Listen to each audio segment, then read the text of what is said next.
होमातनं प्रकटले असं म्हणतात. हे जे आत्ता देऊळ आहे ना ते पहिलं नव्हतं.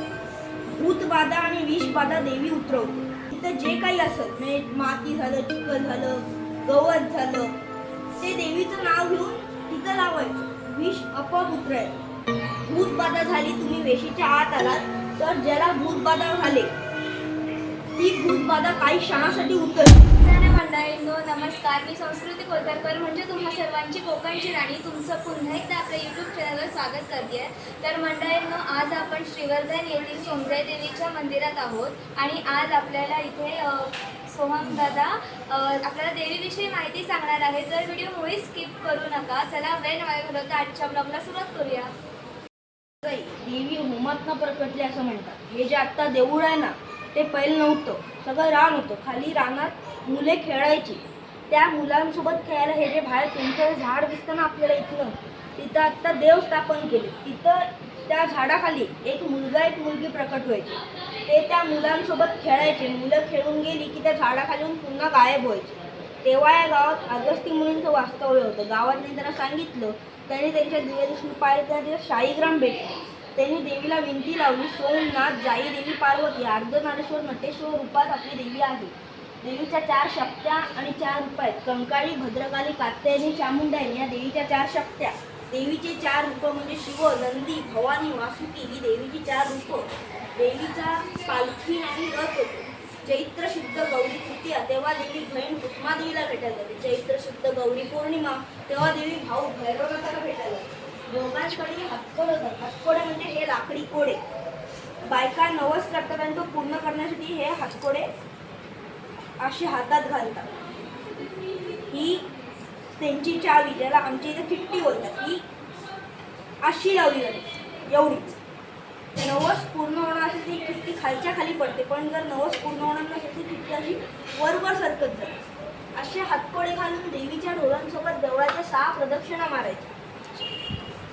भैरीकडे 60 म्हणजे हे जे बघताय ना तिकडं ते देवीचं शस्त्र नाव 60. भैरी सदस्य देवीला नवस करतात आणि तो पूर्ण करण्यासाठी ते 60 अंगावर मारून घेतात.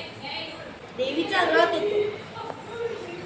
या गावात प्लेगची साथ आली. प्लेग जावा म्हणून गावातलं निला साकडं घातलं. 7 दिवस 24 तास भजन केलं. देवीचा महाप्रसाद घातला आणि देवीला रथातनं गावभर फिरवली. पहिल्यापासून अजूनही एक आख्यायिका अशी की भूतबाधा आणि विषबाधा देवी उतरवते.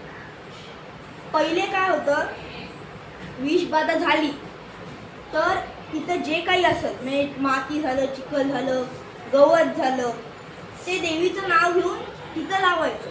विष आपोआप उतरायचं. पण त्याच्या पण आधी काय होतं, विषबाधा झाली तर देवीला हाक मारायची. देवी स्वतः तिथं जायची आणि ते विष उतरवायचे. तर आपल्याला पण ही शंका येते ना की देवी खरंच येत असेल का. मग एका शेतकऱ्याने बघायला की देवी खरंच येते की नाही अशीच हाक मारली. त्याला विषबाधा नव्हती झाली, भूतबाधा नव्हती.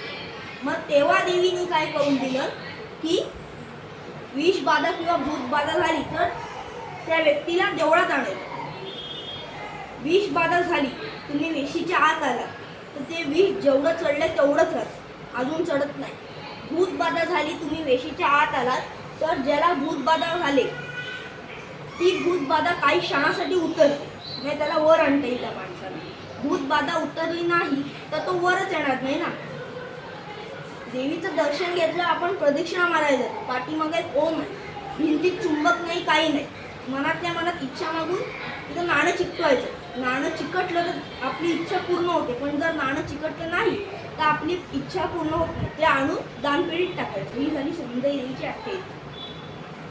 तर मंडळींना आपल्याला सोमदादाने खूप छान माहिती दिली. आता तू कोणते इयत्ता शिकतोस? मी 6वी इयत्तेत शिकतो. तर खरंच खूप छान माहिती दिली दादा. तुझ्या मनापासून खूप खूप आभार.